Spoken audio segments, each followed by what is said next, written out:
Welcome on this glorious and amazing day. And today's topic is a topic that I've postponed for weeks and months and years. It is a very, very difficult one, but I'm going to go for it today. And if there's tears, there's going to be tears. It's extremely painful. The question you hear many individuals asking is, what's the most important thing to teach your child? And the answers vary. What's the most important thing to teach a child? And it is beyond painful because, in my humble opinion, 99% of those answers are wrong. What I'm going to share with you is not something new. It is proven millions of times. Any therapist knows this. But yet it's not a mainstream yet. For whatever reason, which I cannot understand. I'll try to be brief because this could go on for 2-3 hours. There's only one thing a parent needs to do, just one. The rest will all come by itself, and I'll explain a bit. Please feel free to disagree in the comments, which I'm sure I'll get lots of them, because what I'm sharing with you now, 99% most probably will disagree. And the 1% that will agree are frustrated just like I am. The one thing a parent should give a child is unconditional love. And maybe in another clip we're going to elaborate what that means. It's unconditional love. A person is created in God's image. If you don't believe in religion and you do not believe in God, it's okay. A human being is perfect. Science shows us that when a child, or even from when it's a fetus, it's looked after in a loving way, loving music, loving language, that's the time when the brain is programmed, mainly till the age 2 or 3, that every time you touch a child, every time you connect to the child, you give a certain security to the brain. Regardless if religion is your language or being an atheist is your language, it doesn't matter. I use science and I use religion. It works both ways for me because they both look the same. Well, the outcome is the same about the human. The human is perfect. The human is amazing. And when I say perfect, that includes that they make mistakes, because that's what perfection is about. Perfection is like a tree, like you see behind me. It never grows exactly straight, and each tree is exactly the same. A perfect tree is when it's not straight, when it's not perfect. Once the child feels that love, they have the strongest engines that you can ever imagine. They want to do good. They want to accomplish. They exist through self-love. They do not exist through actions that they have to impress you. They want to do good in school. They want to accomplish. They're connected to their own passion. They're not there to listen what you told them. They have to what they don't have to. And that's very brief. I took an hour and I put into 2 minutes. And I hear all the yelling, even as I'm recording, and no one is here with me, but I hear already the yelling. What do you mean? You gotta teach them right from wrong. What are you talking about? You need to teach them from right from wrong. Please go back to reality. Please go back to science. Please go back to something that's not a theory that you could touch with your hands. Children mimic parents. We do not need to teach them anything from right from wrong.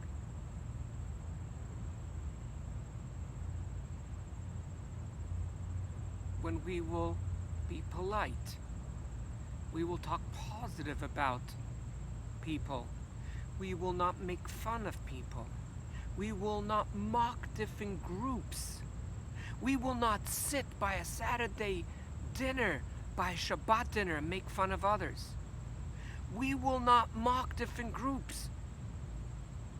Our children will mimic us.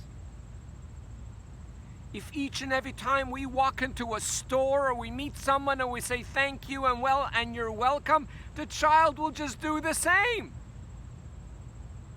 Yet, Say thank you. Say thank you. It makes me vomit. What do you mean, say thank you? I don't do what you tell me. I do what you do. Okay, thank you.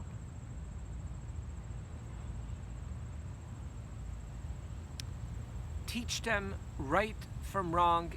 You're wasting your time. I have seen it. And I know we all believe lies, and I know 90% of you believe lies, but it's time for critical thinking. So why is this whole thing painful? Why? Because you ask Deepak Chopra, which is a very big medical doctor that knows the truth about physical illness. I had doctors talking to me on a personal level about it. Even one doctor told me I really should send 95% of my patients to you. We have the physical illnesses that come from emotional issues. The medical doctors today in the year 2020 are still treating the symptoms, not the causes. Medical doctors in developed countries in the year 2020 are still treating the symptom, not the cause. Now, obviously, if someone has a rash, you want to give them a cream. We know today why people have rashes. Louise Hay, wonderful author. Victor. She has in her book How to Heal Your Body or How to Heal Your Life. I forgot the name of her book.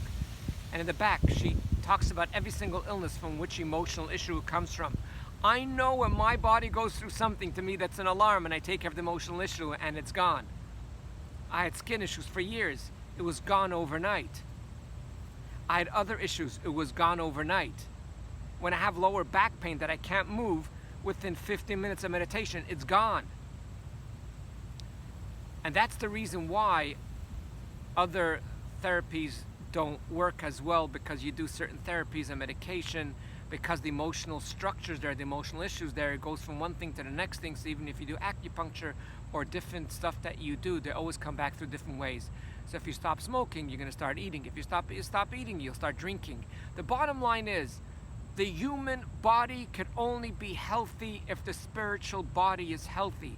If a human does not feel safe because they were not loved and touched and dealt with in a very sensitive way, they will suffer. What do parents need to do? Just one thing: unconditional love. And another clip, I'll show you how most of our love, even from good parents, are extremely conditional, that it seems like it's good, but we're literally destroying our parents. Now, I'm not yelling. Well, I am yelling, but I'm not yelling at you parents because you don't know any better, just like for years I didn't know better.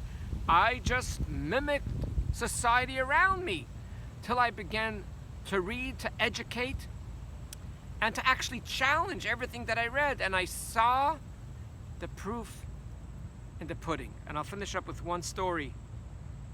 With my little baby that's now 20 years old, it was, wow, I didn't realize it was that long that I already read about this kind of stuff.